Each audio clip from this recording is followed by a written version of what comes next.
Rischio nucleare. Il Veneto è dotato di un piano legato alla presenza nella vicina Slovenia della centrale di Krško, che in caso di esplosione e quindi fuoriuscita di materiale radioattivo provocherebbe conseguenze in un raggio massimo di 200 km.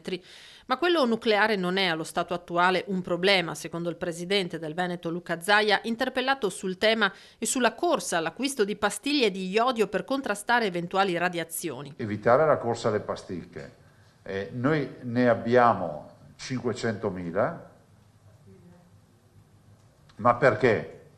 Perché le province più vicine a questa centrale slovena sono Belluno, Treviso e Venezia, e quindi c'è un magazzino, qualora mai dovesse accadere, non è mai accaduto nella vita di quella centrale, ma stiamo sempre parlando di precauzioni. Eviterei di creare allarmismi su questo fronte. Non vere e proprie richieste per ora di farmaci a base di iodio, spiega il presidente di Farmacie Unite Muschietti, ma molta curiosità. Molte persone chiedono informazioni sulla possibilità di acquistare delle pastiglie a base di iodio. E voi cosa rispondete?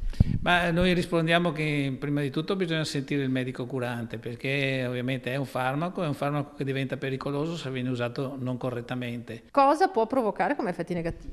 Ma diciamo che chi è sotto cura con pastiglie che contengono iodio sicuramente è già protetto sotto questo aspetto. Per chi non le ha mai prese potrebbero provocare danni notevoli all'ormone tiroideo. L'assunzione di pastiglie o soluzioni a base di iodio va fatta, ha ricordato lo stesso Zaia, non solo a meno di 200 km dal luogo dell'emissione nucleare, ma anche entro 2 ore.